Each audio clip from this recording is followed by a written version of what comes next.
दोस्तों आज हम बात करने जा रहे हैं The boy in striped puzzle नाम की इस मूवी के बारे में, जो कि हमें एक तरह से देखने को मिली थी अभी 2008 के अंदर। लोगों द्वारा इसे बड़ा पसंद किया गया था और आज इसी के ऊपर बात होगी। आज की इस वीडियो में पूरी इन्फॉर्मेशन मैं इस मूवी के बारे में बताऊंगा, इसके pre production, releasing, casting, fact, detail update के बारे में। तो वीडियो को जरूर से लाइक कर दीजिएगा और इसके बारे में अब हम जानना चालू करते हैं। The boy in the striped Pyjama. उत्तरी अमेरिका में The boy in the striped Pyjama के रूप में रिलीज 2008 की होलोकॉस्ट ऐतिहासिक ड्रामा फिल्म है, जिसे मार्क हरमन ने लिखा और निर्देशित किया है। यह जॉन बॉयने के 2006 के इसी नाम के उपन्यास पर आधारित है। नाजी कब्जे वाले पोलैंड में सेट, यह फिल्म एक शुद्स्टाफेल अधिकारी के बेटे की कहानी है जो अपनी उम्र के एक यहूदी कैदी से दोस्ती करता है।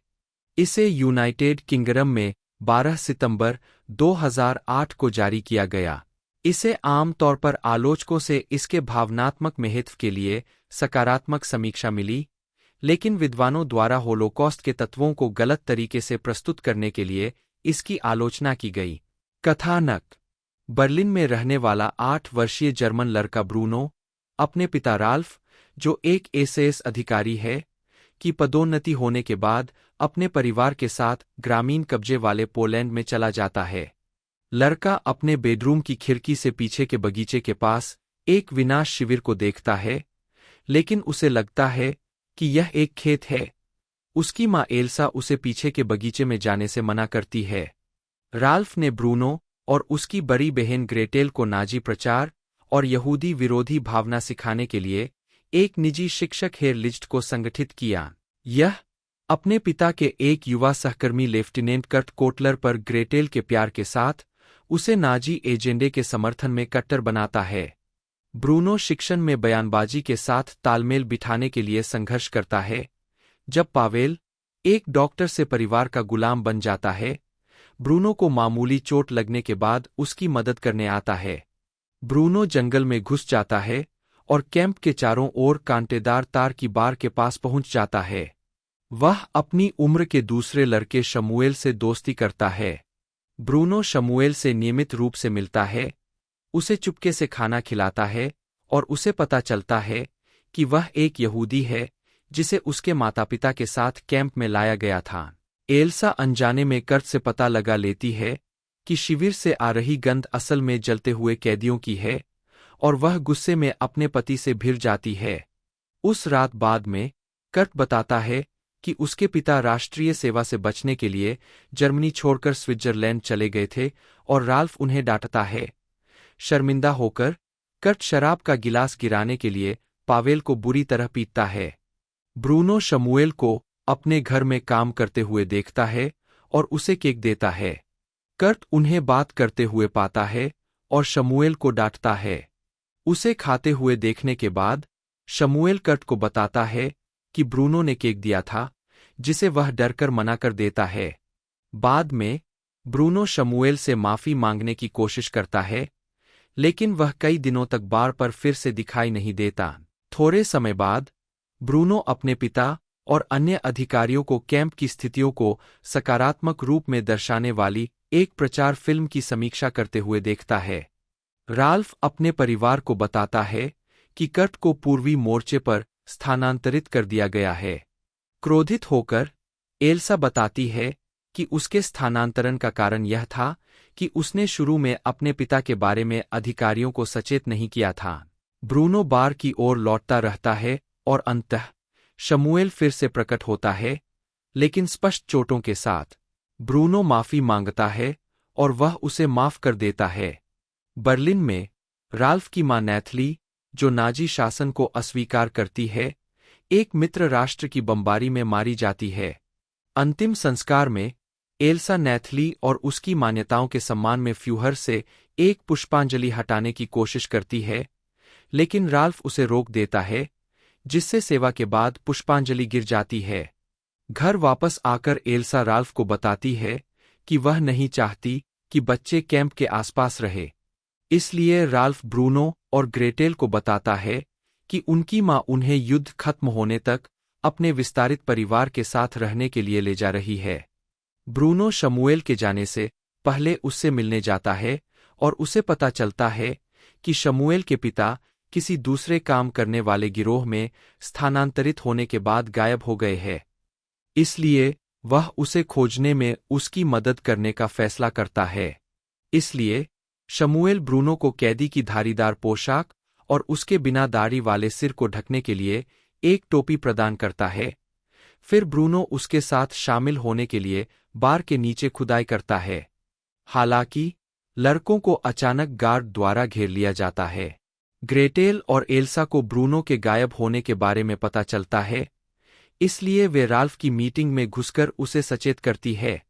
एक खोज शुरू की जाती है और एक कुत्ता ब्रूनो की गंध को उसके फेंके हुए कपड़ों में ढूंढता है। राल्फ कैंप में प्रवेश करता है जब कैदियों को एक गैस चैम्बर में भेजा जाता है, जहां छत में एक छेद से कीटनाशक के छर्रे डाले जाते हैं, जिससे चैम्बर जहरीली गैस से भर जाता है। ब्रूनो और शमूएल गैस चैम्बर में मारे जाते हैं, जिससे राल्फ, एल्सा और ग्रेटेल तबाह हो जाते हैं। रालना, आसा बटरफील्ड, ब्रूनो, एक युवा जर्मन लड़का, वेरा फार्मिगा, एल्सा, ब्रूनो की माँ, डेविड थेवलिस, राल्फ, ब्रूनो के पिता, जैक स्कैनलॉन, शमूएल, एक युवा यहूदी लड़का, एम्बर बीटी, ग्रेटेल के रूप में, ब्रूनो की बड़ी बहन, Rupert Friend lieutenant Kurt Kotler के रूप में, डेविड हेमैन पावेल के रूप में, शीला हैनकॉक, नथाली के रूप में, ब्रूनो की दादी, रिचर्ड जॉनसन, मैथियास, ब्रूनो के दादा, कैरा होर्गन मारिया के रूप में, जिम नॉर्टन, हेयर लिज्ड के रूप में, मार्क हरमन, जन्म 1954, एक ब्रिटिश फिल्म निर्देशक और पटकथा लेखक है, जिन्हें 1996 की फिल्म ब्रास्ट ऑफ और 2008 की film The boy in the striped Pyjama के लेखन और निर्देशन के लिए जाना जाता है। फिल्म समीक्षक पॉल वेल्स ने 2019 की किताब directors in British and Irish cinema में हरमन के काम का यह आकलन पेश किया है। हरमन ने बहुत कम आलोचनात्मक ध्यान आकर्षित किया है, लेकिन दलितों और व्यक्तिगत और सामाजिक अन्याय के साथ उनका जुड़ाव उन्हें अंग्रेजी श्रमिक वर्ग के पतन और अस्तित्व के लिए इसकी रणनीतियों पर एक प्रासंगिक टिप्पणीकार बनाता है। एक प्रारंभिक जीवन। हरमन का जन्म इंग्लैंड के ईस्ट राइडिंग ऑफ यॉर्कशायर के ब्रिडलिंगटन में हुआ था। 2-3 उनके पिता बेकन आयातक के रूप में काम करते थे। 2 उनकी शिक्षा वुडले स्कूल, नॉर्थ यॉर्कशायर और उसके बाद सेडबर्ग स्कूल और ब्रिडलिंगटन ग्रामर स्कूल, ब्रिडलिंगटन में हुई। उन्होंने अपने पिता के बेकन आयात व्यवसाय के लिए 20 के दशक के मध्य तक काम किया। 2 फिल्म उद्योग में प्रवेश करने में उन्हें देर हो गई। पहले उन्होंने 25 वर्ष की आयु में किंगस्टन अपॉन हल में क्षेत्रीय कला और डिजाइन कॉलेज में कला का अध्ययन किया, फिर 3 साल के लिए लीड्स पॉलिटेक्निक में ग्राफिक डिजाइन का अध्ययन किया। 4 पहले वर्ष के अंत में उन्हें अंतिम 2 वर्षों के लिए चित्रण, प्रिंट मेकिंग, ग्राफिक्स या फिल्म के बीच चयन करना था।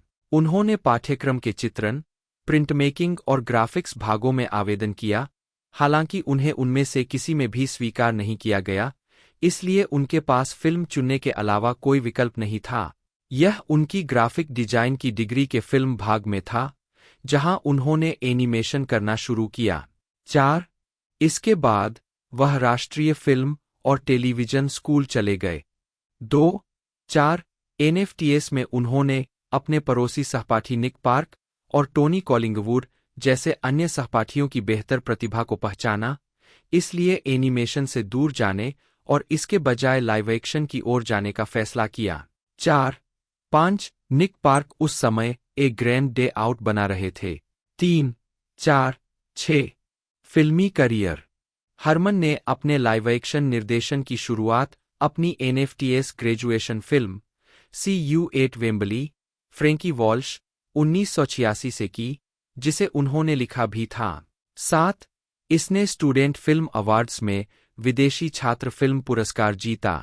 8 उन्होंने अगले कुछ साल BBC और ITV सीरीज द 10% के लिए लिखने में बिताए। 2-9 1989 में उन्होंने एक लघु film unusual ground floor conversion बनाई, जो मेल स्मिथ की द टॉल गाय से पहले सिनेमाघरों में चली। 10 हरमन की पहली feature length project blame it on the bell boy 1992 थी, जो डिज्नी की हॉलीवुड पिक्चर्स यूनिट के लिए बनाई गई थी, जो Dudley Moore, Brian Brown, Patsy Kensit, Richard Griffiths और ब्रोंसन पिंचोट अभिनीत गलत पहचान की कॉमेडी थी। यह बॉक्स ऑफिस पर और अधिकांश आलोचकों के साथ असफल रही। हालांकि न्यूयॉर्क टाइम्स में जेनेट मसलिन ने इसे उत्साही मजा कहा। मार्क हरमन, एक फिल्म स्कूल स्नातक जिन्होंने इस कॉमेडी को लिखा और निर्देशित किया, ने एक मजाकिया गलत पहचान की साजिश रची है और इसे गति में रखने का एक सक्षम काम किया है। 11 इसके बाद हरमन ने समीक्षकों द्वारा प्रशंसित ब्रास्ट ऑफ 1996 लिखी और निर्देशित की, जो एक कोलिरी ब्रास बैंड के सदस्यों पर आधारित थी, जो खनिकों की हड़ताल के एक दशक बाद भी जीवित रहने के लिए संघर्ष कर रहे थे। फिल्म ने 1997 में Evening standard British Film Awards में कॉमेडी के लिए पीटर सेलर्स अवार्ड जीता, साथ ही Writers Guild of Great Britain से सर्वश्रेष्ठ पटकथा का पुरस्कार भी जीता। इसने 1998 में सर्वश्रेष्ठ विदेशी फिल्म के लिए सेसर भी जीता। 12 यह एक क्लासिक बन गई है। ब्रिटिश फिल्म इंस्टीट्यूट की 1999 की 20वीं सदी की 100 सर्वश्रेष्ठ ब्रिटिश फिल्मों की सूची में 85वें स्थान पर रही। 13 पॉल एलन द्वारा एक मंच रूपांतरण पहली बार 1998 में शेफील्ड में किया गया था और तब से इसे बार बार पुनर्जीवित किया गया है। 14 लिटिल वॉयस 1998 में, जिसे हरमन ने जिम कार्टराइट के नाटक the rise and fall of little voice से रूपांतरित किया था।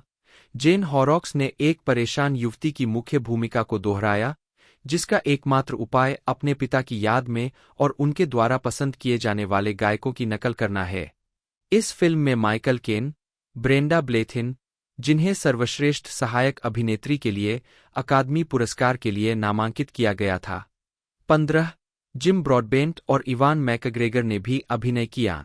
वैरायटी में डेरेक एली ने लिटिल वॉयस को बड़े दिल वाली एक छोटी सी तस्वीर कहा और हरमन के सहज निर्देशन का हवाला दिया। 16 हरमन द्वारा जोनाथन टुलोच के उपन्यास द सीजन टिकट से रूपांतरित प्योरली बेल्टर 2000 दो किशोर लड़कों की कहानी है जो न्यूकैसल यूनाइटेड एफसी सीजन टिकटों के लिए पर्याप्त पैसे जुटाने की कोशिश कर रहे हैं। हरमन ने 2 अज्ञात लड़कों को मुख्य भूमिकाओं में लिया और उनके अभिनय की आलोचकों ने प्रशंसा की, जबकि फिल्म को काफी हद तक नजरअंदाज किया गया।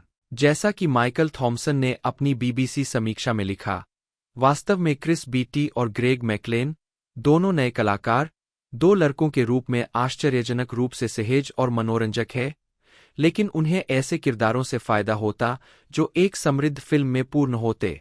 17 मार्क हरमन, जन्म 1954, एक ब्रिटिश फिल्म निर्देशक और पटकथा लेखक है, जिन्हें 1996 की फिल्म ब्रास्ट ऑफ और 2008 की film The boy in the striped Pyjama के लेखन और निर्देशन के लिए जाना जाता है। फिल्म समीक्षक पॉल वेल्स ने 2019 की किताब directors in British and Irish cinema में हरमन के काम का यह आकलन पेश किया है। हरमन ने बहुत कम आलोचनात्मक ध्यान आकर्षित किया है, लेकिन दलितों और व्यक्तिगत और सामाजिक अन्याय के साथ उनका जुड़ाव उन्हें अंग्रेजी श्रमिक वर्ग के पतन और अस्तित्व के लिए इसकी रणनीतियों पर एक प्रासंगिक टिप्पणीकार बनाता है। 1 प्रारंभिक जीवन। हरमन का जन्म इंग्लैंड के ईस्ट राइडिंग ऑफ यॉर्कशायर के ब्रिडलिंगटन में हुआ था। 2-3 उनके पिता बेकन आयातक के रूप में काम करते थे। 2 उनकी शिक्षा वुडले स्कूल, नॉर्थ यॉर्कशायर और उसके बाद सेडबर्ग स्कूल और ब्रिडलिंगटन ग्रामर स्कूल, ब्रिडलिंगटन में हुई। उन्होंने अपने पिता के बेकन आयात व्यवसाय के लिए 20 के दशक के मध्य तक काम किया। 2 फिल्म उद्योग में प्रवेश करने में उन्हें देर हो गई।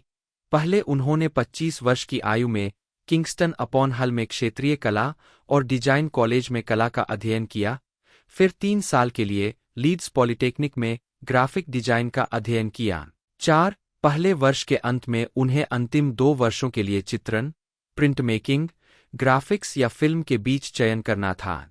उन्होंने पाठ्यक्रम के चित्रण, प्रिंट मेकिंग और ग्राफिक्स भागों में आवेदन किया, हालांकि उन्हें उनमें से किसी में भी स्वीकार नहीं किया गया, इसलिए उनके पास फिल्म चुनने के अलावा कोई विकल्प नहीं था। यह उनकी ग्राफिक डिजाइन की डिग्री के फिल्म भाग में था, जहां उन्होंने एनिमेशन करना शुरू किया। 4. इसके बाद वह राष्ट्रीय फिल्म और टेलीविजन स्कूल चले गए। 2. 4. एनएफटीएस में उन्होंने अपने पड़ोसी सहपाठी निक पार्क और टोनी कॉलिंगवुड जैसे अन्य सहपाठियों की बेहतर प्रतिभा को पहचाना, इसलिए एनिमेशन से दूर जाने और इसके बजाय लाइव एक्शन की ओर जाने का फैसला किया। 4. 5. निक पार्क उस समय एक ग्रैंड डे आउट बना रहे थे। 3. 4. 6. फिल्मी करियर। हरमन ने अपने लाइव एक्शन निर्देशन की शुरुआत अपनी NFTS graduation film CU8 Wembley, Frankie Walsh 1986 से की, जिसे उन्होंने लिखा भी था। 7. इसने स्टूडेंट फिल्म अवार्ड्स में विदेशी छात्र फिल्म पुरस्कार जीता। 8. उन्होंने अगले कुछ साल BBC और ITV सीरीज द 10% के लिए लिखने में बिताए। 2. 9. 1989 में उन्होंने एक लघु film unusual ground floor conversion बनाई, जो मेल स्मिथ की द टॉल गाय से पहले सिनेमाघरों में चली। 10.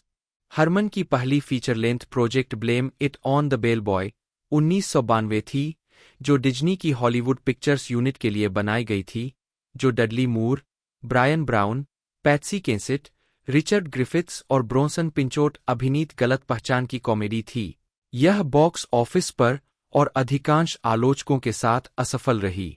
2. हालांकि न्यूयॉर्क टाइम्स में जेनेट मसलिन ने इसे उत्साही मजा कहा। मार्क हरमन, एक फिल्म स्कूल स्नातक जिन्होंने इस कॉमेडी को लिखा और निर्देशित किया, ने एक मजाकिया गलत पहचान की साजिश रची है और इसे गति में रखने का एक सक्षम काम किया है। 11. इसके बाद हरमन ने समीक्षकों द्वारा प्रशंसित ब्रास्ट ऑफ 1996 लिखी और निर्देशित की, जो एक कोलेरी ब्रास बैंड के सदस्यों पर आधारित थी, जो खनिकों की हड़ताल के एक दशक बाद भी जीवित रहने के लिए संघर्ष कर रहे थे।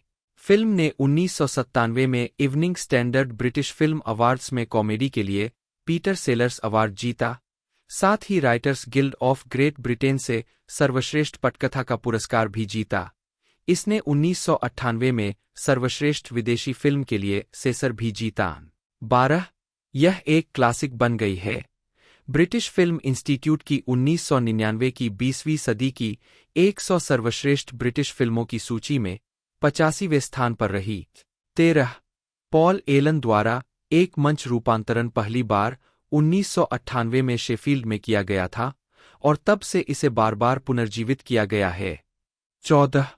लिटिल वॉयस 1998 में, जिसे हरमन ने जिम कार्टराइट के नाटक the rise and fall of little voice से रूपांतरित किया था, जेन हॉरॉक्स ने एक परेशान युवती की मुख्य भूमिका को दोहराया, जिसका एकमात्र उपाय अपने पिता की याद में और उनके द्वारा पसंद किए जाने वाले गायकों की नकल करना है। इस फिल्म में माइकल केन, ब्रेंडा ब्लेथिन, जिन्हें सर्वश्रेष्ठ सहायक अभिनेत्री के लिए अकादमी पुरस्कार के लिए नामांकित किया गया था। 15. जिम ब्रॉडबेंट और इवान मैकग्रेगर ने भी अभिनय किया। वैराइटी में डेरेक एली ने लिटिल वॉयस को बड़े दिल वाली एक छोटी सी तस्वीर कहा और हरमन के सहज निर्देशन का हवाला दिया। 16. हरमन द्वारा जोनाथन टुलोच के उपन्यास द सीजन टिकट से रूपांतरित प्योरली बेल्टर 2000 दो किशोर लड़कों की कहानी है, जो न्यूकैसल यूनाइटेड FC सीजन टिकटों के लिए पर्याप्त पैसे जुटाने की कोशिश कर रहे हैं। हरमन ने 2 अज्ञात लड़कों को मुख्य भूमिकाओं में लिया और उनके अभिनय की आलोचकों ने प्रशंसा की, जबकि फिल्म को काफी हद तक नजरअंदाज किया गया। जैसा कि माइकल थॉमसन ने अपनी BBC समीक्षा में लिखा, वास्तव में क्रिस बीटी और ग्रेग मैकलेन, दोनों नए कलाकार, 2 लड़कों के रूप में आश्चर्यजनक रूप से सहज और मनोरंजक है, लेकिन उन्हें ऐसे किरदारों से फायदा होता जो एक समृद्ध फिल्म में पूर्ण होते। 17. हरमन की 2003 की फिल्म होप स्प्रिंग्स उनकी पहली फिल्म थी जो उनके डेब्यू के बाद किसी बड़े हॉलीवुड स्टूडियो, टचस्टोन पिक्चर्स, के लिए बनाई गई थी। हरमन ने द ग्रेजुएट के लेखक चार्ल्स वेब के उपन्यास न्यू कार्डिफ से पटकथा को रूपांतरित किया। इस फिल्म में कॉलिन फर्थ, हीथर ग्राहम और मिनी ड्राइवर ने अभिनय किया था। यह एक ब्रिटिश कलाकार की कहानी है जो एक असफल रिश्ते से उबरने के लिए छोटे शहर वर्मोंट में चला जाता है। समीक्षाएं मिश्रित थीं। द हॉलीवुड रिपोर्टर में मार्क एडम्स ने लिखा कि किसी तरह यह एक मनोरंजक हल्की फिल्म से यादगार फिल्म में छलांग नहीं लगा सकती, जबकि बीबीसी पर नील स्मिथ ने इसे एक डेट मूवी कहा जो डेट करने लायक है। 18 हरमन की 2003 की फिल्म होप स्प्रिंग्स उनकी पहली फिल्म थी जो उनके डेब्यू के बाद किसी बड़े हॉलीवुड स्टूडियो, टचस्टोन पिक्चर्स, के लिए बनाई गई थी। हरमन ने द ग्रेजुएट के लेखक चार्ल्स वेब के उपन्यास न्यू कार्डिफ से पटकथा को रूपांतरित किया। इस फिल्म में कॉलिन फर्थ, हीथर ग्राहम और मिनी ड्राइवर ने अभिनय किया था। यह एक ब्रिटिश कलाकार की कहानी है जो एक असफल रिश्ते से उबरने के लिए छोटे शहर वर्मोंट में चला जाता है। समीक्षाएं मिश्रित थीं। द हॉलीवुड रिपोर्टर में मार्क एडम्स ने लिखा कि किसी तरह यह एक मनोरंजक हल्की फिल्म से यादगार फिल्म में छलांग नहीं लगा सकती, जबकि बीबीसी पर नील स्मिथ ने इसे एक डेट मूवी कहा जो डेट करने लायक है।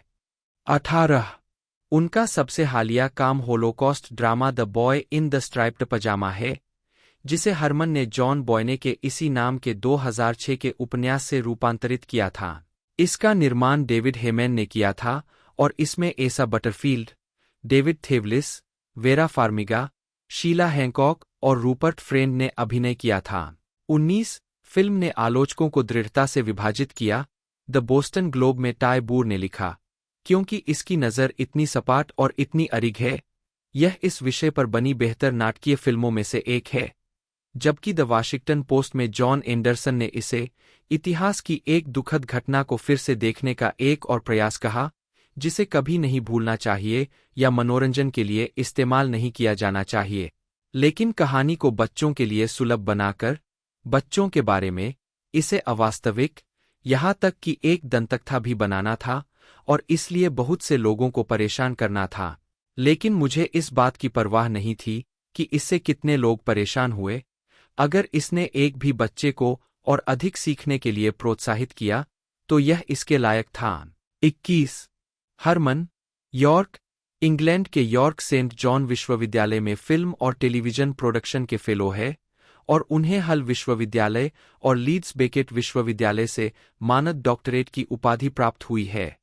गीत लेखन, एम्बर एंड ब्लैक और हल सिटी एएफसी। हरमन संगीतकार हेनरी प्रीस्टमैन के स्कूली मित्र थे, जो हरमन की तरह हल सिटी एएफसी के प्रशंसक है। 22 फरवरी 1983 में प्रीस्टमैन ने हैरी एम्बर और हरमन ने मार्क ब्लैक के रूप में, एम्बर और ब्लैक के रूप में, हल सिटी के खिलाड़ियों के साथ मिलकर द टाइगर्स आर बैक गीत जारी किया। 22 यह खिलाड़ियों के वेतन का भुगतान करने में मदद करने के लिए धन जुटाने के लिए बनाया गया था, क्योंकि हल सिटी के पिछले सीजन के पैसे के संघर्ष के प्रभाव अभी भी दिखाई दे रहे थे। 22 हरमन ने प्रीस्टमैन के पिछले बैंड यॉट्स के गीत आउट ऑफ लक को फिर से लिखा ताकि बोल मिल सके। 22 रिकॉर्ड स्लीव्स और रिकॉर्ड में खुद हल सिटी के तत्कालीन चेयरमैन डॉन रॉबिन्सन को श्रद्धांजलि देने के लिए बनाया रिकॉर्ड लेबल लोगो, डॉन रिकॉर्ड्स, और उनके तत्कालीन मैनेजर कॉलिन एपल्टन को श्रद्धांजलि देने के लिए बनाया इश्यू नंबर COL 001 शामिल था।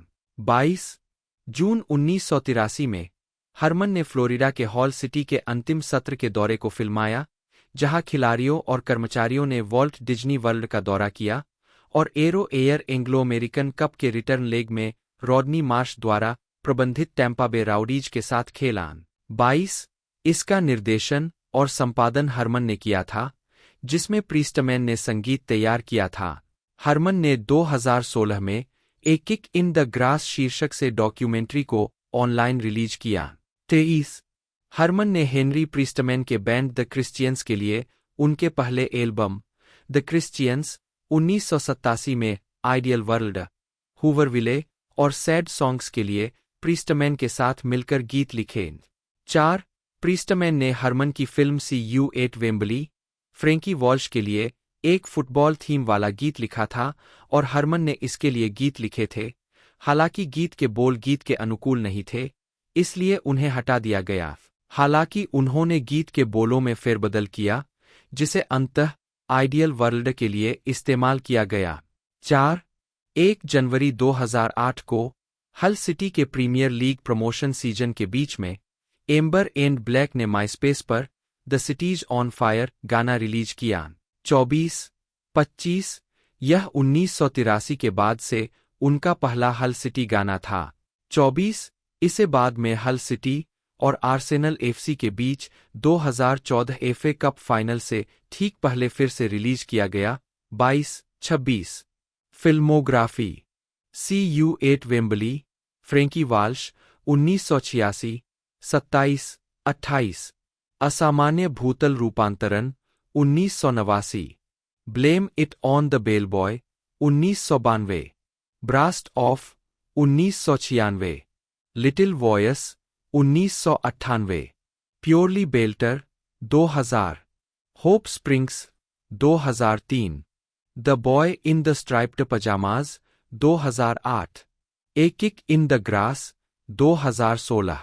पुरस्कार और नामांकन।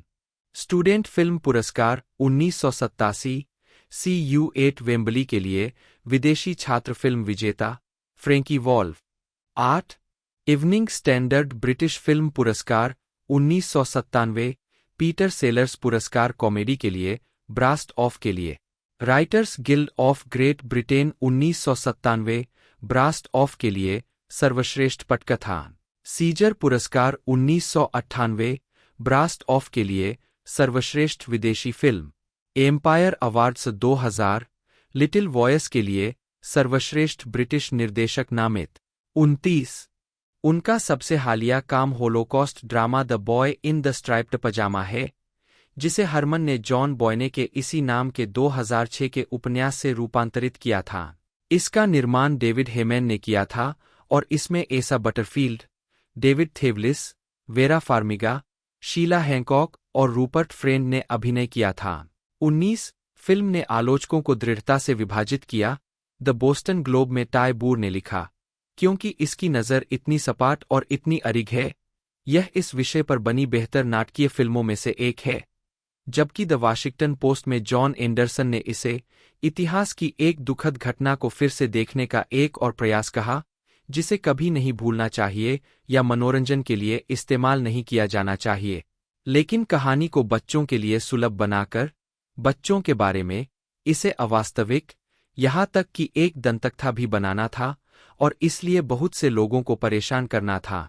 लेकिन मुझे इस बात की परवाह नहीं थी कि इससे कितने लोग परेशान हुए। अगर इसने एक भी बच्चे को और अधिक सीखने के लिए प्रोत्साहित किया तो यह इसके लायक था। 21. हरमन यॉर्क, इंग्लैंड के यॉर्क सेंट जॉन विश्वविद्यालय में फिल्म और टेलीविजन प्रोडक्शन के फेलो है और उन्हें हल विश्वविद्यालय और लीड्स बेकेट विश्वविद्यालय से मानद डॉक्टरेट की उपाधि प्राप्त हुई है।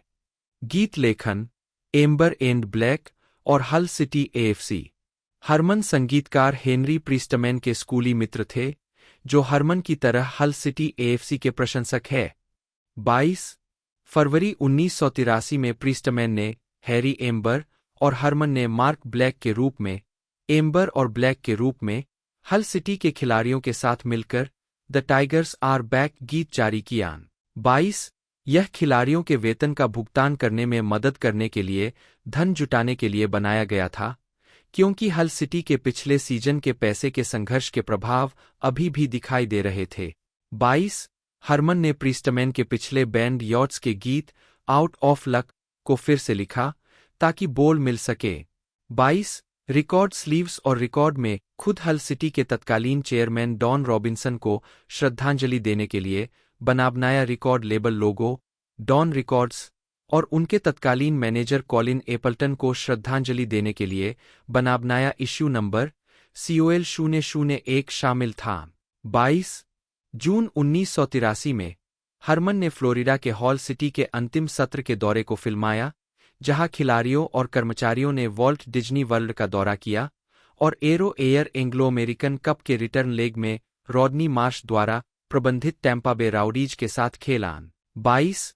इसका निर्देशन और संपादन हरमन ने किया था, जिसमें प्रीस्टमैन ने संगीत तैयार किया था।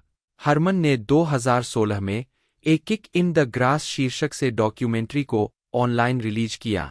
23 हरमन ने हेनरी प्रीस्टमैन के बैंड द क्रिश्चियंस के लिए उनके पहले एल्बम द क्रिश्चियंस 1987 में आइडियल वर्ल्ड, हूवरविले और सैड सॉन्ग्स के लिए प्रीस्टमैन के साथ मिलकर गीत लिखे। 4 प्रीस्टमैन ने हरमन की film CU8 Wembley, Frankie Walsh के लिए एक फुटबॉल थीम वाला गीत लिखा था और हरमन ने इसके लिए गीत लिखे थे। हालांकि गीत के बोल गीत के अनुकूल नहीं थे, इसलिए उन्हें हटा दिया गया। हालांकि उन्होंने गीतों में कुछ बदलाव किए, जिन्हें अंततः आइडियल वर्ल्ड के लिए इस्तेमाल किया गया। 1 जनवरी 2008 को हल सिटी के प्रीमियर लीग प्रमोशन सीजन के बीच में एम्बर एंड ब्लैक ने माइस्पेस पर द सिटीज ऑन फायर गाना रिलीज किया। 25 यह 1983 के बाद से उनका पहला हल सिटी गाना था। 24 इसे बाद में हल सिटी और आर्सेनल FC के बीच 2014 FA कप फाइनल से ठीक पहले फिर से रिलीज किया गया। 26 filmography CU8 Wembley, Frankie Walsh 1986।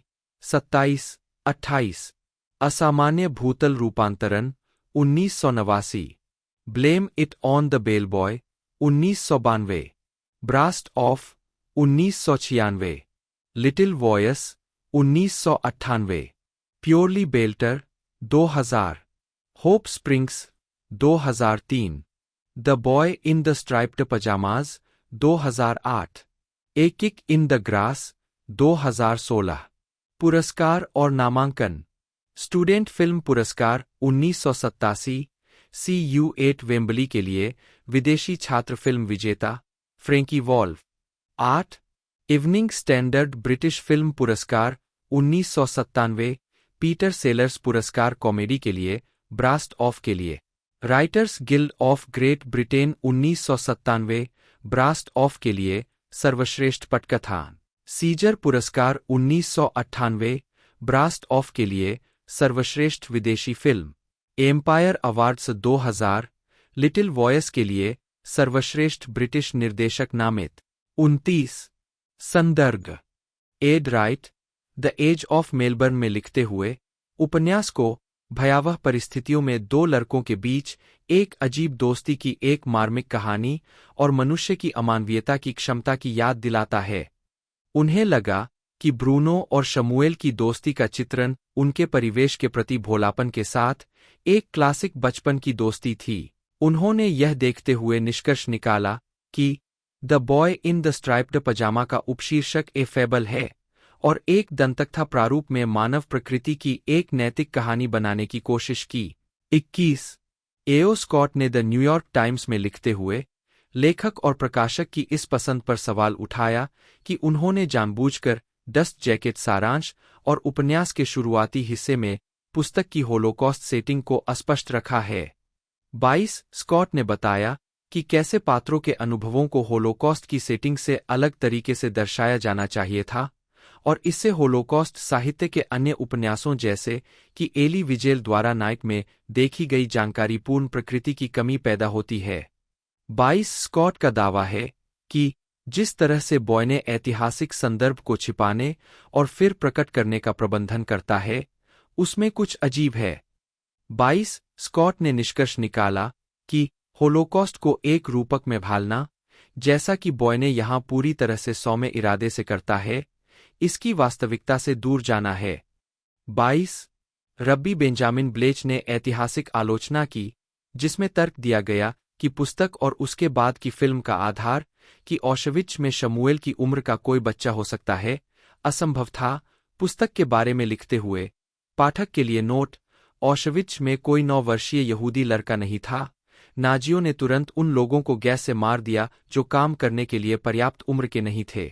23 रब्बी ब्लेच ने होलोकॉस्ट से बचे एक मित्र की राय की पुष्टि की कि पुस्तक न केवल एक झूठ है और न केवल एक परीक्षा है, बल्कि एक अपवित्रता है। उन्होंने चेतावनी दी कि इसे पढ़ने वाले छात्र यह मान सकते हैं कि शिविर इतने बुरे नहीं थे यदि कोई लड़का उसी उम्र के यहूदी बंदी के साथ गुप्त मित्रता कर सकता है जो मृत्यु की निरंतर उपस्थिति से अनजान है। The boy in the striped pyjama Holocaust fiction और मैजिक रियलिज्म की शैली में फिट बैठता है। 4. बॉय ने होलोकॉस्ट के बारे में सामान्य ज्ञान का उपयोग एक स्ववर्णित कहानी बनाने के लिए करता है, जो ऐतिहासिक सटीकता की तुलना में नैतिक सत्य की कहानी पर अधिक निर्भर करता है। 4. इस प्रकार का साहित्य, जैसा कि The boy in the striped Pyjama में दिखाया गया है, बच्चों को उनके दृष्टिकोण से बताया जाता है। 5. एक बच्चे को इतिहास की कड़वी जड़ी-बूटियां दूसरे के साथ साझा करने के द्वारा उपन्यास बच्चों में नैतिक दायित्व पैदा करता है। 5. फ्लोरिडा विश्वविद्यालय में अंग्रेजी के प्रोफेसर केनेथ किड का तर्क है कि जॉन बॉयने के दंतकथा के उपयोग से उन्हें होलोकॉस्ट के अंधेरे तत्वों का पता लगाने की अनुमति मिलती है, जिसके परिणामस्वरूप एक चेतावनी भरी कहानी बनती है। 6. विश्लेषण।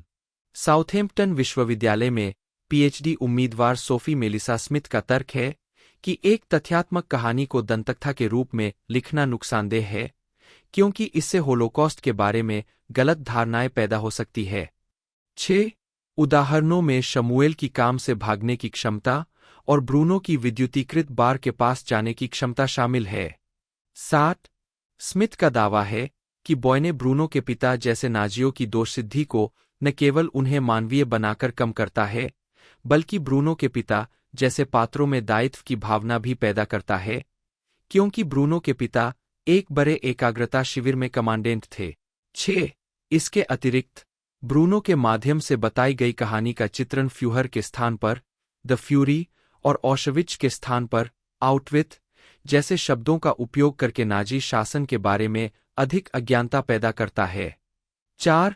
आमतौर पर आलोचक इस चित्रण में नाजी शासन के महत्व को होलोकॉस्ट शिक्षा के लिए हानिकारक मानते हैं। 8. 9.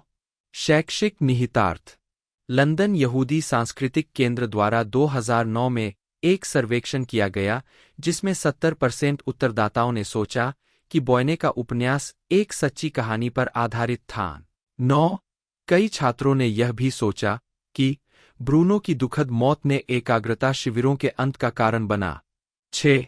एरो स्कूल में अध्ययन के निदेशक और होलोकॉस्ट शिक्षा में समकालीन बहस और होलोकॉस्ट शिक्षण के लेखक माइकल ग्रे, 11 से 18 आयु के लिए व्यावहारिक दृष्टिकोण, ने 2014 में पुस्तक को होलोकॉस्ट शिक्षा के लिए एक अभिशाप के रूप में वर्णित किया।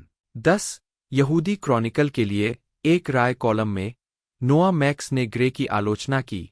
ग्रे के 2015 के अध्ययन पाया कि उत्तरदाताओं ने लगभग सार्वभौमिक रूप से विषय का अध्ययन करने के लिए अपनी उत्सुकता व्यक्त की और अक्सर टिप्पणी की कि यह शोआ इतिहास की सबसे दिलचस्प अवधियों में से एक थी। मेरे इटैलिक्स। लंदन और ऑक्सफोर्ड के 298 वर्ष 9 के छात्रों का उनका नमूना पुस्तक की व्यापक लोकप्रियता को देखते हुए खतरनाक रूप से संकीर्ण है, और उनके अन्य निष्कर्षों में से कोई भी इतना महत्वपूर्ण नहीं है। हालांकि इतने छोटे नमूने में भी कोई भी सार्वभौमिक खोज करीब से ध्यान देने योग्य है। 11. पुस्तक की सटीकता की आलोचना करते हुए ऑशविट्ज बिर्केनॉ स्टेट म्यूजियम ने 2020 में टिप्पणी की कि उपन्यास होलोकॉस्ट के बारे में अध्ययन करने या पढ़ाने वाले किसी भी व्यक्ति को नहीं पढ़ना चाहिए। 12. मेलबर्न होलोकॉस्ट म्यूजियम ने पुस्तक को विषय का एक शक्तिशाली परिचय पाते हुए शिक्षकों को इसकी कई अशुद्धियों के बारे में सावधान किया। इसके अतिरिक्त वे सवाल करते हैं कि सहानुभूति कहाँ है, क्योंकि कई युवा पाठक इस तथ्य पर ध्यान केंद्रित करेंगे कि ब्रूनो की मृत्यु लाखों यहूदियों के बजाय हुई। 13. एर्लांगेन विश्वविद्यालय के प्रोफेसर गर्ड बेयर ने कहा है कि बॉयने के पाठक को उनके पाठ के वास्तविक सत्य मूल्य पर भरोसा नहीं करना चाहिए। 14. 2016 में उनके शोध के बाद, जिसमें सुझाव दिया गया था कि छात्र पुस्तक से होलोकॉस्ट के बारे में गलत या भ्रामक निष्कर्ष पर पहुंचते हैं, UCL centre for Holocaust education के 2020 के शोध में पाया गया कि इंग्लैंड में होलोकॉस्ट पर पाठ पढ़ाने वाले 35% शिक्षक इसका या फिल्म का उपयोग करते हैं। 15. पुस्तक के नूह मैक्स के ओपेरा रूपांतरण के जवाब में प्रोफेसर नाथन अब्राम्स ने लिखा कि युवा दर्शकों के लिए होलोकॉस्ट की भयावहता का अनुवाद करना एक बहुत ही मुश्किल काम है। किसी भी उपकरण की, चाहे वह कितना भी दोषपूर्ण क्यों न हो, ऐसा करने के प्रयास के लिए सराहना की जानी चाहिए, भले ही वह पूरी तरह से सफल न हो। उपन्यास को संदर्भ में रखने के लिए और अधिक सीखना पाठक का काम है। 16 स्वागत 2007 और 2008 दोनों में यह स्पेन में वर्ष की सबसे अधिक बिकने वाली पुस्तक थी। 17 और यह न्यूयॉर्क टाइम्स बेस्ट सेलर सूची में नंबर 1 पर पहुंच गई। 18 कैथरीन ह्यूजेस ने द गार्जियन में लिखते हुए उपन्यास को एक छोटी सी आश्चर्यजनक पुस्तक कहा है। वह ऑशविट्ज की लापरवाही पर सवाल उठाती है और उपन्यास को कुछ ऐसा जो कि दंतकथा की सीमा पर है के रूप में वर्णित करती है, तर्क देते हुए कि ब्रूनो की मासूमियत सभी वयस्क जर्मनों के जानबूझकर इनकार का प्रतीक है कि वे यह न देखें कि उनकी नाक के नीचे क्या हो रहा था। 19 द इंडिपेंडेंट में लिखते हुए निकोलस टकर ने उपन्यास को इतिहास के एक वर्जित क्षेत्र में एक बढ़िया जोड़ बताया, कम से कम जहां तक बच्चों के साहित्य का सवाल है। उन्होंने जोर देकर कहा कि यह एक दुखद घटना का एक अच्छा चित्रण है जो ग्राफिक विवरणों से दूर है। उपन्यास के अंत में हत्यारे पंच को छोड़कर 20 the boy in the striped pyjama Irish उपन्यासकार जॉन बॉयने द्वारा 2006 में लिखा गया एक ऐतिहासिक उपन्यास है। कथानक ब्रूनो नाम के एक जर्मन लड़के से जुड़ा है जिसका पिता ऑशविट्ज का कमांडेंट है और ब्रूनो की दोस्ती शमूएल नाम के एक यहूदी बंदी से है। 2022 तक इस पुस्तक की दुनिया भर में 11 मिलियन से अधिक प्रतियां बिक चुकी है। एक बोयने ने पूरा पहला मसौदा 2.5 दिन में लिखा, वह भी ज्यादा सोए बिना, लेकिन उन्होंने यह भी कहा कि उपन्यास का विचार उनके मन में आने से कई साल पहले से ही वे होलोकॉस्ट संबंधी साहित्य के गंभीर छात्र थे। पुस्तक को आलोचकों से विभाजित प्रतिक्रिया मिली है। सकारात्मक समीक्षाओं ने कहानी को एक प्रभावी नैतिकता कथा के रूप में सराहा है। होलोकॉस्ट विद्वानों, इतिहासकारों और स्मारक संगठनों ने इसकी ऐतिहासिक अशुद्धियों के लिए पुस्तक की आलोचना की है, जिन्हें होलोकॉस्ट शिक्षा प्रयासों के लिए संभावित रूप से हानिकारक माना गया है। यह पुस्तक बेस्टसेलर थी, जो 2007 और 2008 दोनों के लिए स्पेन में सूची में शीर्ष पर रही और 2008 में द न्यूयॉर्क टाइम्स बेस्टसेलर सूची में नंबर 1 पर पहुंच गई। पुस्तक को 2008 में इसी नाम की एक फिल्म, 2017 में एक बैले और 2023 में ए चाइल्ड इन स्ट्राइप्ड पजामा नामक एक ओपेरा में रूपांतरित किया गया। एक sequel, all the broken places, 2022 में प्रकाशित हुआ। पृष्ठभूमि: जॉन बॉयने ने अपने उपन्यास की अवधारणा को एक ऐसे विचार के रूप में वर्णित किया है जो उनके दिमाग में अचानक आया। 2 लड़के, एक दूसरे के दर्पण, एक तार की बार के दोनों ओर बैठे हुए। जबकि पुस्तक की अवधारणा तेजी से आई, लेखन के लिए उनकी प्रेरणा का आधार अधिक लंबा है।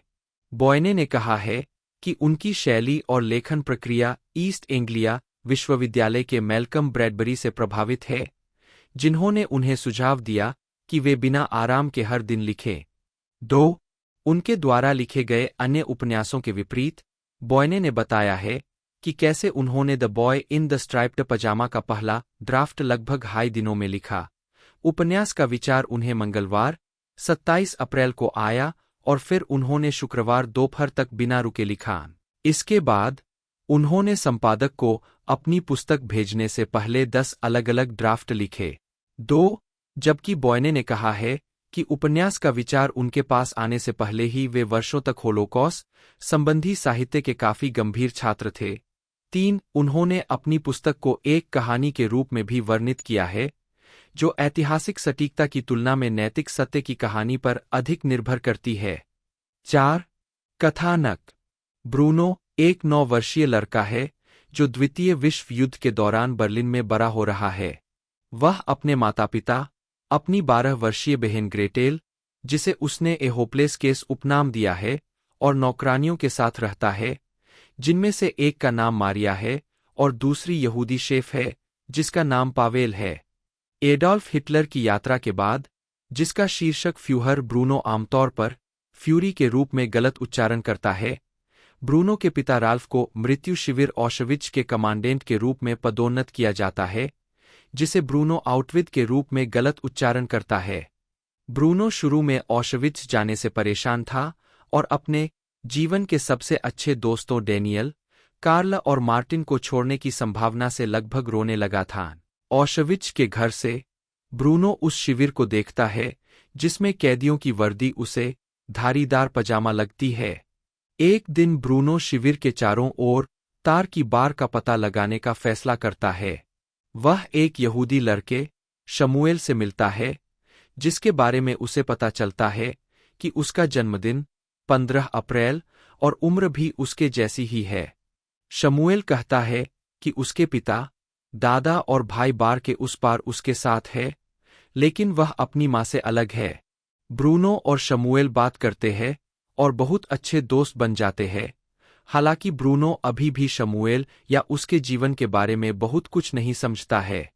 लगभग हर दिन, जब तक बारिश न हो, ब्रूनो शमूएल से मिलने जाता है और उसे चुपके से खाना खिलाता है। समय के साथ ब्रूनो को पता चलता है कि शमूएल का वजन तेजी से कम हो रहा है। ब्रूनो शमूएल के साथ मिलकर शिविर में घुसकर शमूएल के पिता की तलाश करने की योजना बनाता है, जो लापता हो गए हैं। शमूएल जेल के कपड़ों का एक सेट लाता है और ब्रूनो अपने कपड़े बार के बाहर छोड़ देता है। जब वे शिविर की तलाशी लेते हैं तो उन्हें पकड़ लिया जाता है। मार्च पर कैदियों के एक समूह में शामिल कर लिया जाता है और एक गैस चैम्बर में ले जाया जाता है, जिसे ब्रूनो बस एक रेन शेल्टर मानता है। गैस चैम्बर में ब्रूनो अपने पिता को न पा पाने के लिए शमूएल से माफी मांगता है और शमूएल से कहता है कि वह जीवन भर के लिए उसका सबसे अच्छा दोस्त है। यह स्पष्ट नहीं किया गया है कि शमूएल दरवाजे बंद होने और रोशनी बंद होने से पहले जवाब देता है या नहीं। हालांकि ब्रूनो शमूएल का हाथ कभी नहीं छोड़ने का निश्चय करता है। ब्रूनो को फिर कभी नहीं देखा गया। उसके कपड़े कुछ दिनों बाद एक सैनिक को मिले। उसकी माँ, एल्सा, उसे ढूंढने में महीनों बिताती है, यहाँ तक कि अपने पुराने घर में वापस लौटने से पहले आखिरकार ग्रेटेल के साथ बर्लिन वापस चली जाती है, जो खुद को अपने कमरे में अलग कर लेती है। बॉयने अपने 2022 के उपन्यास ऑल द ब्रोकन प्लेसेस में ग्रेटेल के जीवन को विकसित करते हैं।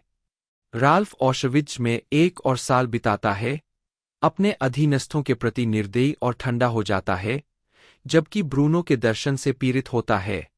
उस वर्ष के अंत के करीब, एक सिद्धांत पर, वह उस स्थान पर लौटता है जहां ब्रूनो के कपड़े पाए गए थे, बार में अंतराल की खोज करते हुए। वह निष्कर्ष निकालता है कि उसका बेटा कैसे गायब हो गया और दुख में जमीन पर गिर गया। महीनों बाद मित्र देशों की सेना शिविर को मुक्त कराती है। पुस्तक इस वाक्यांश के साथ समाप्त होती है, निःसंदेह यह सब बहुत समय पहले हुआ था और ऐसा कुछ भी दोबारा नहीं हो सकता। आज के समय में तो बिल्कुल नहीं। होलोकॉस्ट विद्वान हेनरी गोनशाक ने अपनी पुस्तक हॉलीवुड एंड द होलोकॉस्ट में ब्लेच के ऐतिहासिक तर्क का खंडन किया है। वे लिखते हैं कि रब्बी को शिविर में शमूएल का अस्तित्व ही अविश्वसनीय लगा, लेकिन कहते हैं कि ब्लेच तथ्यात्मक रूप से गलत है। 24 जबकि वहां कोई लड़की नहीं थी। अभिलेखों से पता चला है कि 1944 में शिविर में 619 लड़के थे, जिनकी उम्र 1 महीने से लेकर 14 साल तक थी। 24 गोनशाक मानते हैं कि बच्चों की यह उपस्थिति उन हजारों लोगों की संख्या को कम नहीं करती है जिनकी गैस चैम्बरों में हत्या कर दी गई थी। 24 अन्य मीडिया में 2008 में प्रकाशित होने के 2 साल बाद उपन्यास पर मार्क हरमन द्वारा निर्देशित एक film The boy in the striped Pyjama बनाई गई। 25 2017 में उपन्यास को नॉर्दर्न बैले द्वारा बैले में रूपांतरित किया गया था। स्कोर गैरी येरशोन द्वारा निर्मित है। 26 बैले की समीक्षाएं आमतौर पर नकारात्मक है। द इंडिपेंडेंट के जो और यूमल एंडरसन ने कहा कि बच्चों के हिस्सों को वयस्कों के रूप में कास्ट करना बच्चे के दृष्टिकोण की भोली भाली के खिलाफ काम करता है, जिसे उपन्यास पकड़ता है। 27 यॉर्कशायर पोस्ट की समीक्षा ने स्कोर को कानों पर एक अथक हमला के रूप में वर्णित किया, लेकिन संगीत के अलावा यह कहा कि निराशाजनक होने के बावजूद इसमें कलाकारों की गुणवत्ता को भुनाने योग्य है। 2023 में इस उपन्यास को नोआ मैक्स द्वारा ए चाइल्ड इन स्ट्राइप्ड पजामा नामक एक ओपेरा में रूपांतरित किया गया। 28 वह बॉयने की पुस्तक के बारे में कहते हैं, बच्चों को होलोकॉस्ट जैसी गहरी और गंभीर चीज के बारे में किताब पढ़ने के लिए राजी करना बहुत कठिन है, और मुझे जो आश्चर्यजनक लगता है वह यह है कि जबकि सभी वयस्क कहानी के गहन प्रतीकात्मकता को नहीं समझते हैं, बच्चे इसे समझते हैं। वे इस तथ्य को समझते हैं कि बच्चों का जन्मदिन एक ही है और वे एक ही बच्चे हैं। 29 ओपेरा के माध्यम से होलोकॉस्ट को चित्रित करने की उपयुक्तता पर मैक्स कहते हैं, इसकी भयावहता को व्यक्त करने का एकमात्र तरीका, और इस तरह से कि लोग समझें कि यह प्रतीकात्मक है और वास्तविक नहीं है, ओपेरा के माध्यम से था। 30 इस कृति को आलोचकों द्वारा सकारात्मक रूप से प्राप्त किया गया था। बैरी मिलिंगटन ने इवनिंग स्टैंडर्ड में ए चाइल्ड इन स्ट्राइप्ड पजामा को 4 सितारे दिए। इस काम को तीव्र, कष्टदायक नाटक जो सार्वभौमिक दुख को आमंत्रित करता है के रूप में वर्णित किया। 31 द डेली टेलीग्राफ में निकोलस केनियन ने लिखा कि यह टुकड़ा भावनात्मक रूप से महत्वाकांक्षी था, मुखर रूप से वाक्पटु। इस बात पर कोई संदेह नहीं हो सकता कि जिस ईमानदारी के साथ यह चुस्त-दुरुस्त कंपनी इसे पेश करती है। 32 परिणाम एक sequel, all the broken places, 2022 में प्रकाशित किया गया था, जो ब्रूनो की अब 91 वर्षीय बड़ी बहन ग्रेटेल के युद्ध के बाद के जीवन पर केंद्रित था। 33 स्टेज एक्टर के तौर पर फ्रेंड के काम की तारीफ की गई है, लेकिन उन्हें फिल्म और टेलीविजन ज्यादा पसंद है। उनके अपने शब्दों में, वह हर रात एक ही काम बार बार करना पसंद नहीं करेंगे। शुरुआत में वह लंबे समय तक चलने वाले टेलीविजन शो में भूमिकाएं लेने के लिए भी अनिच्छुक थे। पहले तो उन्होंने होमलैंड के लिए ऑडिशन देने का मौका ठुकरा दिया। 27 फ्रेंड ने कहा है कि उनका मानना है कि कल्पना एक अभिनेता का सबसे महत्वपूर्ण उपकरण है। 47 64 वह अपने पात्रों पर व्यापक पृष्ठभूमि अनुसंधान करते हैं। द यंग विक्टोरिया में प्रिंस अल्बर्ट के रूप में अपनी भूमिका के लिए उन्होंने चरित्र की बेहतर समझ प्राप्त करने के लिए ऐतिहासिक शोध किया। उन्होंने घोड़े की सवारी करना, चलना, बात करना, पियानो बजाना और यहाँ तक कि लिखना भी सीखा, जैसा कि अल्बर्ट ने किया होगा। 65 22 13 अपने अंतिम होमलैंड सीजन में उनका किरदार पीटर क्विन एक स्ट्रोक से उबर रहा है और अभिघातजन्य तनाव विकार से पीड़ित है। भूमिका की तैयारी में फ्रेंड ने इन स्थितियों को वास्तविक रूप से और सम्मान के साथ चित्रित करने में मदद करने के लिए दिग्गजों और चिकित्सा विशेषज्ञों से बात की। 66 निर्देशक, पटकथा लेखक, निर्माता और गीतकार। 2008 में फ्रेंड और टॉम मिसन ने The Continuing and Lamentable Saga of the Suicide Brothers नामक एक लघु फिल्म लिखी, निर्मित की और उसमें अभिनय किया। 67 फिल्म ने Rhode Island international horror film festival 2010 में सर्वश्रेष्ठ लघु फिल्म जीती। 68 उन्होंने बीट पिक्चर्स के नाम से अपनी खुद की प्रोडक्शन कंपनी की स्थापना की और उन्होंने 2010 में स्टीव नामक एक लघु फिल्म के साथ निर्देशन की शुरुआत की, जिसमें कॉलिन फर्थ, कीरा नाइटली और टॉम मिसन ने अभिनय किया। 69 निर्देशन के अलावा उन्होंने फिल्म लिखी और निर्मित की, जिसे बाद में 2012 के संकलन स्टार्स इन शॉर्ट्स में शामिल किया गया। 70 स्टीव ने फ्रेंड को Rhode Island film festival crystal image award जीता। 71 फ्रेंड द्वारा बार्टन एंड चार्ली एंड चेको एंड बिल नामक विश्वास धोखेबाजों के बारे में एक फीचर लेंथ रोड मूवी लिखने, निर्देशित करने और उसमें अभिनय करने की योजना का उल्लेख 2014 से 2015 में मीडिया में किया गया था, लेकिन यह परियोजना अमल में नहीं आई। 72 2018 में बॉक्सिंग ट्रेनर कस डीमेटो के बारे में फीचर फिल्म कॉर्नरमैन के लिए योजनाओं की घोषणा की गई, जिसमें फ्रेंड को लिखना और निर्देशित करना था और ब्रूस विलिस डीमेटो की भूमिका निभा रहे थे।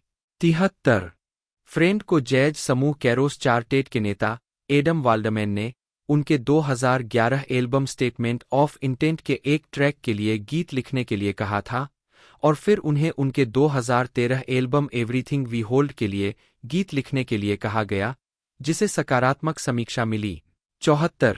75 उनके गीत मार्क ओरेली, उमर लाइफूक और एमिलिया मार्टेंसन द्वारा गाए गए थे।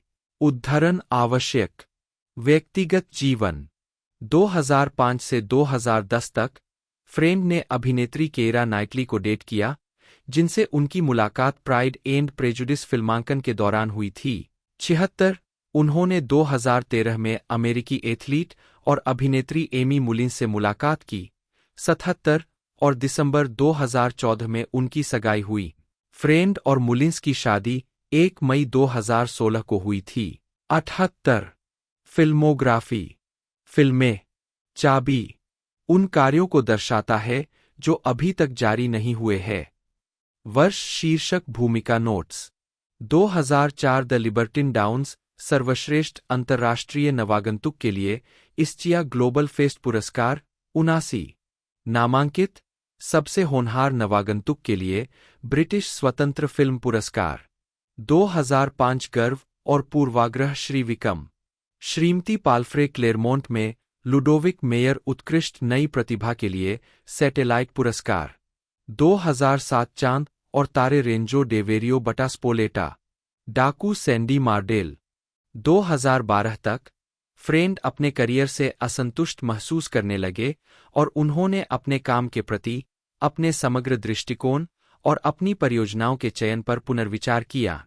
27 उन्होंने मीडिया में आई उन रिपोर्टों को खारिज कर दिया है कि उस समय उन्होंने अभिनय को पूरी तरह से छोड़ने पर विचार किया था। 2013 में उन्होंने फिल्म स्टारड अप में जेल मनोवैज्ञानिक ओलिवर बाउमर की भूमिका निभाई।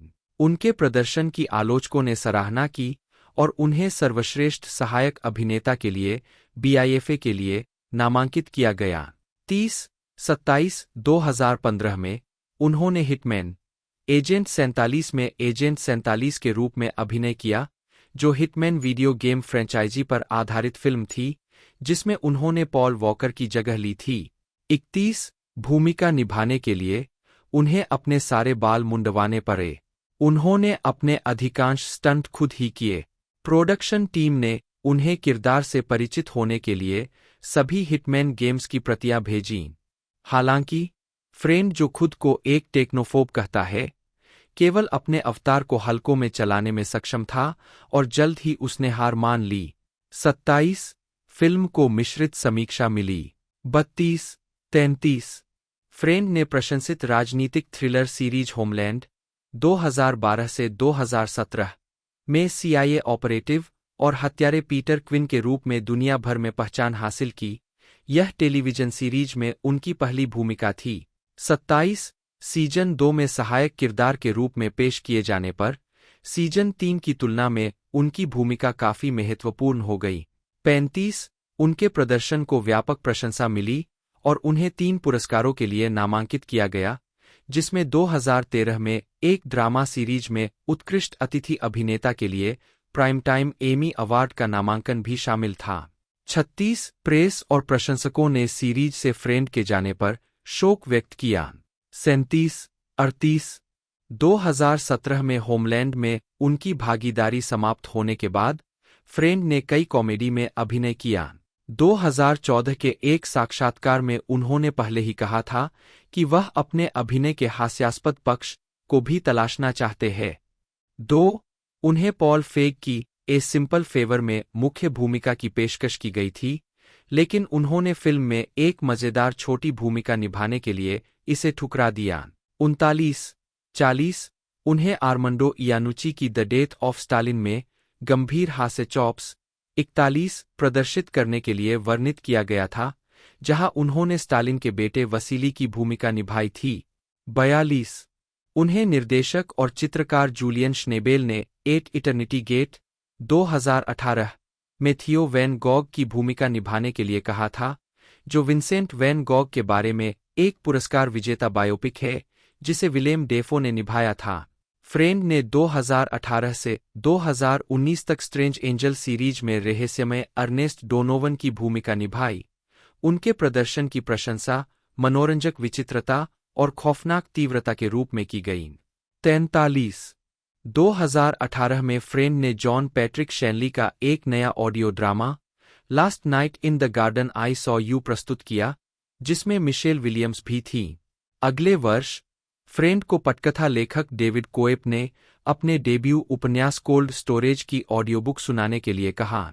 44 उन्होंने 2019 gimlet scripted podcast mother hacker में पीटर हार्डी के चरित्र को आवाज दी। 2020 वर्तमान 2020 की शुरुआत में फ्रेंड निर्देशक वेस एंडरसन के साथ नियमित रूप से काम करने वाले अभिनेताओं के समूह में शामिल हो गए। सहयोग की शुरुआत द फ्रेंच डिस्पैच 2021 में एक ड्रिल सार्जेंट की भूमिका निभाने वाले अभिनेता के रूप में एक कैमियो उपस्थिति के साथ हुई और 2023 की फिल्म एस्टेरॉयड सिटी में एक अधिक महत्वपूर्ण भूमिका के साथ जारी रही। 45 उन्होंने एंडरसन की नेटफ्लिक्स लघु फिल्मों द स्वान और द रैट कैचर 2023 में प्रमुख भूमिकाएं निभाईं, जो रोनाल्ड डाहल की लघु कहानियों पर आधारित है, जिन्हें फ्रेंड ने अपना हीरो बताया है। 46 47 48 2021 में होमलैंड में एक जासूस की भूमिका निभाने में उनकी सफलता के बाद फ्रेंड को एक बार फिर संभावित अगले जेम्स बॉन्ड के रूप में उल्लेख किया गया, जब डैनियल क्रेग ने भूमिका छोड़ दी। 17 उन्होंने 2021 की हॉरर फिल्म सेपरेशन में मुख्य भूमिका निभाई, जिसे बड़े पैमाने पर नकारात्मक समीक्षा मिली। हालांकि एकल पिता के रूप में फ्रेंड के प्रदर्शन को प्रशंसा मिली। 49 साइंस फिक्शन फिल्म इन्फिनिटी 2021, जिसमें उन्होंने मार्क वाहलबर्ग के साथ बार्टन का किरदार निभाया था, को 2021 की सबसे खराब फिल्मों में से एक के रूप में सूचीबद्ध किया गया था। 51 अगले वर्ष फ्रेंड ने टिम किर्कबी की फिल्म लास्ट लुक्स 2022 में नेटवर्क बॉस विल्सन सिकोर्सी की भूमिका निभाई, जिसे सकारात्मक समीक्षा मिली। 53 उन्होंने नेटफ्लिक्स की mini series anatomy of A scandal में बलात्कार के मुकदमे में ब्रिटिश राजनेता जेम्स व्हाइटहाउस की भूमिका में सियाना मिलर और मिशेल डॉकरी के साथ अभिनय किया। फ्रेंड ने शुरुआत में 2 बार भूमिका को ठुकरा दिया, क्योंकि उन्हें विशेषाधिकार प्राप्त व्हाइटहाउस के साथ पर्याप्त आत्मीयता महसूस नहीं हुई। उन्हें इस भूमिका को लेने के लिए तभी राजी किया गया जब निर्देशक एस.जे. क्लार्कसन ने उन्हें चरित्र की मानवता को चित्रित करने का तरीका खोजने की चुनौती दी। 55 उनके अभिनय की आम तौर पर प्रशंसा की गई, श्रृंखला को ही आलोचकों से मिश्रित समीक्षा मिली। 56 57 58 फ्रेंड ने डिज्नी प्लस की सीरीज ओबी-वान केनोबी 2022 में ग्रैंड इनक्विजिटर की भूमिका निभाई, एक ऐसा अनुभव जिसका उन्होंने आनंद लिया और जिसे वे दोहराना चाहेंगे। भूमिका शारीरिक रूप से चुनौतीपूर्ण थी। ग्रैंड इनक्विजिटर के कवच का वजन 45 पाउंड था और शूटिंग के हर दिन मेकअप कलाकारों की एक टीम को भूमिका के लिए आवश्यक मेकअप और प्रोस्थेटिक्स लगाने में 4 घंटे लगते थे। 59 उन्होंने पेट्रिसिया अर्क्वेट और मैट डिलन के साथ कॉमेडी सीरीज हाई डेजर्ट में मुख्य पात्रों में से एक को चित्रित किया। 60 फरवरी 2022 में यह घोषणा की गई कि फ्रेंड जैक स्नाइडर की विज्ञान कथा फिल्म रिबेल मून में मुख्य भूमिका निभाएंगे। शेड्यूलिंग समस्याओं के कारण उन्होंने इस परियोजना से नाम वापस ले लिया। 61 वह क्यूकोर म्यूजिकल पॉडकास्ट श्रृंखला क्यूपिर का हिस्सा होंगे, जिसे 2022 की गर्मियों में रिलीज करने की योजना है। 62 मई 2024 में यह घोषणा की गई कि वह 2025 की फिल्म जुरासिक वर्ल्ड रीबर्थ में दिखाई देंगे। 63 रूपर्ट विलियम एंथनी फ्रेंड, जन्म अक्टूबर 1981, एक अंग्रेजी अभिनेता है। उन्हें पहली बार द लिबर्टिन 2004 और मिसेज पाल्फ्रे एट द क्लेरमोंट 2005 में उनकी भूमिकाओं के लिए पहचान मिली। दोनों ने उन्हें सर्वश्रेष्ठ नवागंतुक का पुरस्कार दिलाया।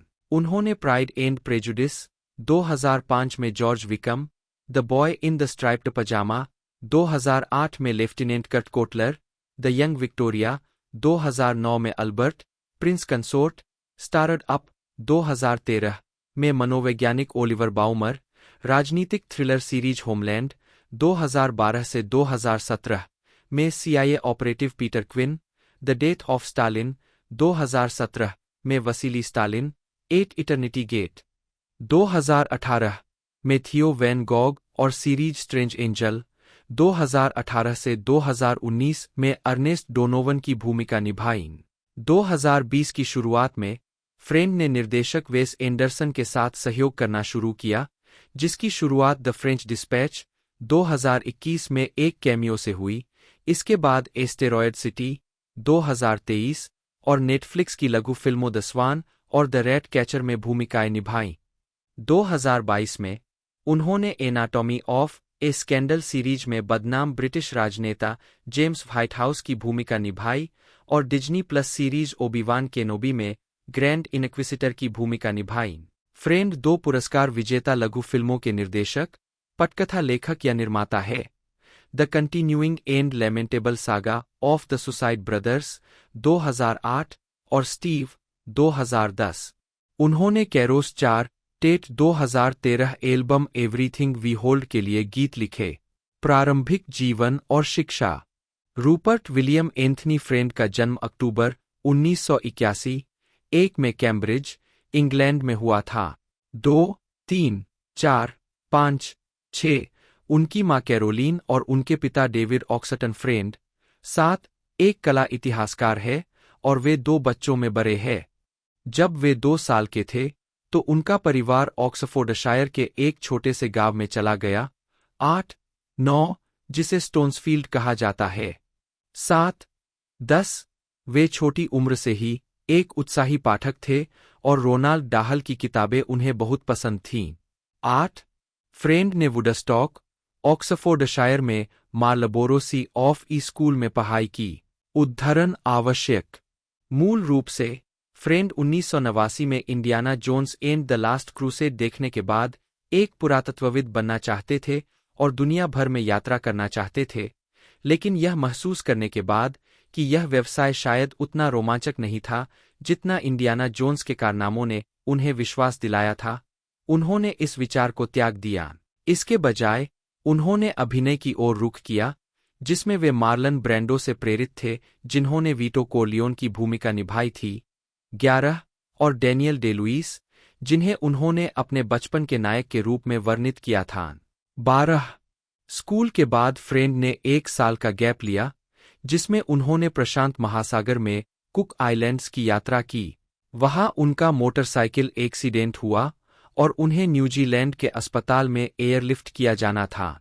उनकी चोटें गंभीर थीं और उनका एक पैर काटने का खतरा था। जब तक वे कॉलेज जाने के लिए इंग्लैंड लौटे, तब तक उन्हें बैसाखी का सहारा लेना पड़ रहा था। 8 फ्रेंड ने लंदन में weber Douglas academy of dramatic art में अपना पेशेवर अभिनय प्रशिक्षण प्राप्त किया। 13-8 अभिनय कैरियर 2004 से 2009 फ्रेंड ने द लार्मी प्रोजेक्ट के एक स्टेज प्रोडक्शन में 3 छोटी भूमिकाएं निभाईं जब वह ड्रामा स्कूल में अपने 3रे वर्ष में थे और उन्हें एक कास्टिंग डायरेक्टर ने देखा। 14 उन्होंने 2004 की फिल्म द लिबर्टिन में जॉनी डेप के साथ बिली डाउन्स के रूप में अपने अभिनय की शुरुआत की, जिसके लिए उन्हें 2005 के सैटेलाइट अवार्ड्स में उत्कृष्ट नई प्रतिभा का नाम दिया गया। बाद में उन्होंने कहा कि अपने करियर की शुरुआत में डेप के साथ काम करना फिल्म अभिनय में एक बड़ा सबक था। 7-15 2005 में फ्रेंड ने मिसेज पाल्फ्रे एट द क्लेरमोंट के फिल्म रूपांतरण में लुडोविक मेयर के रूप में अपनी पहली अभिनीत भूमिका निभाई, जिसमें उन्होंने जॉन प्लॉवराइट के साथ अभिनय किया। 22 साल की उम्र में पियर्स ब्रॉसन द्वारा भूमिका से हटने के बाद फ्रेंड को जेम्स बॉन्ड की भूमिका के लिए स्क्रीन टेस्ट की पेशकश की गई। उन्होंने मना कर दिया क्योंकि उन्हें लगा कि बॉन्ड की भूमिका निभाने के लिए उनके पास जरूरी जीवन का अनुभव नहीं है। 17 2009 में फ्रेंड ने चेरी फिल्म में अभिनय किया, जिसमें उन्होंने मिशेल फिफर के साथ शीर्षक चरित्र निभाया। वह नाजी जर्मनी में लेफ्टिनेंट कर्ट कोटलर के रूप में The boy in the striped Pyjama के कलाकारों में शामिल हुए। 18-19 2010 में फ्रेंड ने द यंग विक्टोरिया में अल्बर्ट प्रिंस कंसोर्ट की भूमिका निभाई। यंग विक्टोरिया के निर्माता ग्राहम किंग ने फ्रेंड को मुख्य भूमिका के लिए परीक्षण करने के लिए आमंत्रित किया क्योंकि उन्हें प्राइड एंड प्रेजुडिस में उनका प्रदर्शन याद था। 20 अल्बर्ट के उनके चित्रण को प्रशंसा मिली, विशेष रूप से भूमिका के लिए विस्तार और पूरी तैयारी पर ध्यान देने के लिए। फ्रेंड ने कहा कि असली चुनौती अल्बर्ट जैसे अनिवार्य रूप से अच्छे आदमी के अंधेरे पक्षों को चित्रित करने का तरीका खोजना था ताकि चरित्र को गहराई दी जा सके। 21, 22, 13 2010 से 2019 2010 में बफ्टा समारोह में मित्र। 2010 में फ्रेंड ने द लिटिल डॉग लाफ्ड के यूके प्रीमियर में मिशेल के रूप में अपनी पहली प्रस्तुति की। 23 इसके बाद उन्होंने डेनिस पॉटर की ब्रिमस्टोन एंड ट्रेकल में मुख्य किरदार निभाया जिसे अच्छी समीक्षाएं मिली। 24 उन्होंने केविन लुईस के उपन्यास पर आधारित फिल्म द किड में अभिनय किया। 25 चूंकि फिल्म में मुक्केबाजी शामिल है इसलिए उन्होंने अपनी शारीरिक और मनोवैज्ञानिक स्थिति को बेहतर बनाने के लिए प्रशिक्षण लिया। 14 कुल मिलाकर द किड का आलोचनात्मक स्वागत अनुकूल से कम था। 26 27 उन्होंने लुल्बी फॉर पाई नामक एक फ्रांसीसी फिल्म में भी अभिनय किया जिसमें उन्होंने सैम नामक एक गायक की भूमिका निभाई। 28 2011 में उन्होंने फिल्म 5 डेज ऑफ वॉर के नायक थॉमस एंडर्स की भूमिका निभाई जिसे बहुत अच्छी समीक्षा नहीं मिली। 29 डेविड व्हीलर जन्म 20 मार्च 1963 जिन्हें डेविड थेवलिस बटा J.U. एलिस बटा के नाम से बेहतर जाना जाता है, एक अंग्रेजी अभिनेता और फिल्म निर्माता है। उन्होंने फिल्म और टेलीविजन दोनों में कई शैलियों में काम किया है। उन्हें सर्वश्रेष्ठ अभिनेता के लिए कान फिल्म फेस्टिवल पुरस्कार और 2 बाफ्टा पुरस्कार, एक गोल्डन ग्लोब पुरस्कार, एक प्राइम टाइम एमी पुरस्कार और एक स्क्रीन एक्टर्स गिल्ड पुरस्कार के लिए नामांकन मिला है।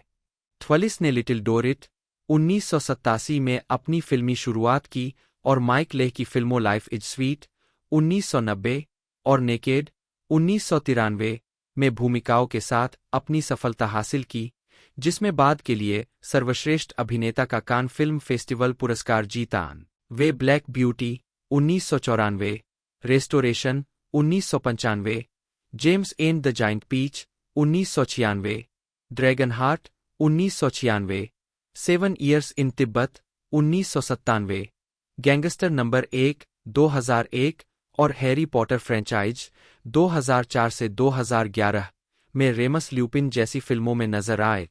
अन्य फिल्म भूमिकाओं में kingdom of heaven 2005, the boy in the striped pyjama 2008, war horse 2011, the theory of everything 2014, Anomalisa 2015, wonder woman 2017, I am thinking of ending things 2020 और एनोला होम्स 2 2022 शामिल है। थेवलिस की सबसे उल्लेखनीय टेलीविजन भूमिकाओं में एफएक्स के फार्गो 2017 के तीसरे सीजन में वीएम वर्गा, Netflix animated sitcom big mouth 2017 वर्तमान और ह्यूमन रिसोर्सेज 2022 से 2023 में शेम विजार्ड की आवाज, एचबीओ मिनिस्ट्रीज लैंडस्केपर्स 2021 में Christopher Edwards, Netflix drama series the Sandman 2022 में जॉन डी और Disney plus TV series the artful dodger 2023 में फैगिन शामिल है। फार्गो में उनके प्रदर्शन ने उन्हें एमी, गोल्डन ग्लोब और क्रिटिक्स चॉइस अवार्ड के लिए नामांकन दिलाया। प्रारंभिक जीवन। थेवलिस का जन्म डेविड व्हीलर के रूप में 20 मार्च 1963 को ब्लैकपूल में हुआ था, एक मॉरीन नी थेवलिस और एलेक रेमंड व्हीलर के बेटे। 2-3 उनके माता-पिता एक खिलौने और वॉलपेपर की दुकान चलाते थे। 2-3 उनका एक बड़ा और एक छोटा भाई है। किशोरावस्था में उन्होंने क्यूडी नामक एक रॉक बैंड में बजाया और डोर 66 नामक एक पंक रॉक बैंड के साथ लीड गिटार बजाया। 4 उन्होंने ब्लैकपूल के मार्टन क्षेत्र के हाईफील्ड हाई स्कूल में शिक्षा प्राप्त की। बाद में उन्होंने लंदन में Guildhall school of music and drama में दाखिला लिया, जहां से उन्होंने 1984 में स्नातक किया। 5. आजीविका। अभिनय। उन्होंने अभिनेताओं के संघ में पंजीकरण कराने का प्रयास करने और यह पता लगाने के बाद कि उनका जन्म नाम डेविड व्हीलर पहले से ही किसी और द्वारा इस्तेमाल किया जा रहा था, अपना उपनाम बदलकर अपनी मां के पहले नाम थेवलिस रख लिया। 6. ऐसा करने के बाद उनकी पहली पेशेवर भूमिका ग्रीनविच के रीगल में बड़ी होली नाटक में थी। 5. और केलॉग्स ब्रेन फ्लेक्स के एक विज्ञापन में। थिएटर में थेवलिस ने रॉयल नेशनल थिएटर में सैम मेंडेस की the sea, royal court theatre में मैक्स स्टैफोर्ड क्लार्क की आइसक्रीम, फार्नहेम में द रफियन ऑन द सीरियो, द वूली और किंग्स हेड थिएटर में the lady and the clarinet में अभिनय किया है। 7. उन्होंने 1985 में बीबीसी के ओनली फूल्स एंड हॉर्सेस और 1986 में द सिंगिंग डिटेक्टिव जैसी हाई प्रोफाइल सीरीज में छोटी भूमिकाएं निभाईं, इससे पहले कि उन्हें एलन क्लार्क की रोर और 1987 में आईटीवी सिटकॉम वैलेंटाइन पार्क में एक अधिक महत्वपूर्ण भूमिका की पेशकश की गई। उसी वर्ष थेवलिस ने लिटिल डोरिट में अपनी फिल्म की शुरुआत की। 8. उनकी पहली बड़ी स्क्रीन वाली मुख्य भूमिका क्लाइव ओवेन के साथ 1988 में बीबन किड्रॉन द्वारा निर्देशित वू में थी, और उन्होंने 1989 में पॉल ग्रीनग्रास के फॉकलैंड युद्ध विरोधी नाटक रिस्ट्रिक्टेड में अभिनय किया, जिसमें उन्होंने एक मृत सैनिक की भूमिका निभाई जो ब्रिटेन लौटता है। उन्होंने 1990 में लाइफ इज स्वीट में माइक ले के साथ सहयोग किया, जिसमें उन्होंने जेन होरॉक्स के चरित्र के प्रेमी की भूमिका निभाई, जो उसके नग्न शरीर से चॉकलेट सॉस चाट रहा था। उन्होंने 1992 में लुइस मेले द्वारा निर्देशित डैमेज और 1993 में डेविड ह्यूग जोन्स द्वारा निर्देशित द ट्रायल जैसी फिल्मों में कम महत्वपूर्ण सहायक भूमिकाएं निभाना जारी रखा। उद्धरण वांछित। दोस्तों ये रिलीज़ होते हुए देखने को मिली थी हमें 28 अगस्त 2008 को, और 12 सितंबर 2008 को यूनाइटेड किंगडम में इसे रिलीज़ कर दिया गया था। 26 नवंबर 2008 को इसे संयुक्त राज्य अमेरिका में और इंडिया में भी रिलीज़ कर दिया गया था। ये रिलीजिंग डेट इसकी इंडिया में थी। बाकी 94 मिनट इसकी एक तरह से जो रनिंग लाइन थी। और बजट की बात की जाए तो बजट 12.5 मिलियन का था, जिसके अंदर इसने कलेक्शन 44.1 मिलियन का करा, जो कि मूवी को सुपर डुपर हिट बनाता है। बाकी मैंने इस मूवी के बारे में पूरी जानकारी आपको बता दी है। यदि वीडियो अच्छी लगती हैं तो वीडियो को ज़रूर से लाइक कीजिएगा, ज़्यादा से ज़्यादा हो सके तो वीडियो को शेयर कीजिएगा। आज के इस वीडियो में दोस्तों इतना ही, मिलते हैं अगले वीडियो में।